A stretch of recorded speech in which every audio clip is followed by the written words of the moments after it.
कैसे हो सम्राट। आज हम जानेंगे बाबा साहब ने कही हुई बात। बाबा साहब कहते हैं कि अपना उद्धार करने के लिए खुद ही कमर कसनी चाहिए।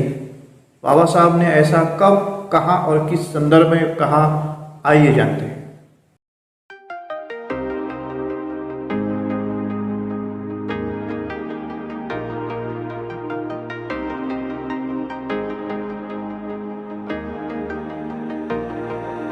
मुंबई के चीरा बाजार में 4 जून 1927 को रात 8:30 बजे बहिष्कृत वर्ग की सार्वजनिक सभा बहिष्कृत भारत के संपादक डॉक्टर BR अम्बेडकर बार एट लॉ की अध्यक्षता में संपन्न हुई।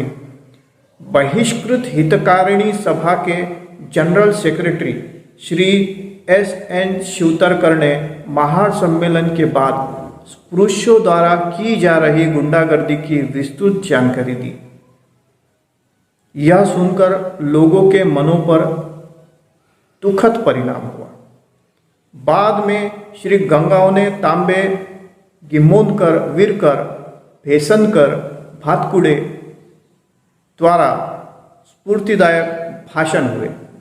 आखिर में अध्यक्ष ने विचारपूर्वक भाषण किया। उन्होंने बहुत स्पष्ट शब्दों में लोगों को समझाया कि सभी अस्पृश्य वर्ग की स्थिति कितनी दयनीय है। अपना उद्धार करने के लिए हमें खुद ही कमर कसनी होगी। यह काम 1-2 लोगों का नहीं है, इसमें अनेक लोगों ने अपनी छाती तानकर अपनी मनुष्यता पुरुषों के सामने साबित करनी चाहिए। इस काम में अनेकों की बलि चढ़ेगी। हमारे पुरखों ने रणक्षेत्र में शमशीरों के वारों के जरिए अपनी कलाई बाजुओं के बल पर साबित किया है। अब हमें अपने बुद्धिबल के द्वारा आज के सामाजिक युद्ध में अपना श्रेष्ठ स्थान हासिल करना चाहिए।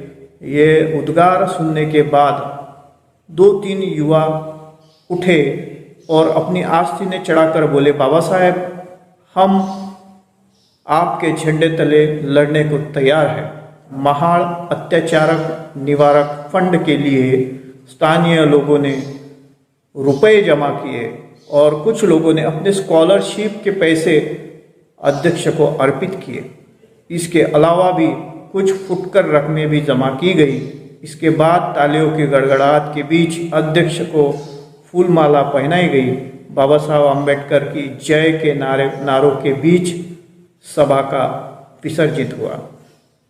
बाबा साहब के इन स्फूर्तिदायक वक्तव्य से समाज में किस तरह से एक जोश उत्पन्न होता था, यह यहाँ पर आपको विशेष तौर पर बताना चाहता हूँ। बाबा साहब की स्फूर्तिदायक बातों को जानने के लिए हमारे इस सोशल डिजायर चैनल को लाइक कीजिए, शेयर कीजिए, सब्सक्राइब कीजिए, ताकि ऐसे ही बातों की, बाबा साहब के इन बातों का प्रचार सभी तक होता रहे, सभी इस चीज़ का लाभ लेते रहे।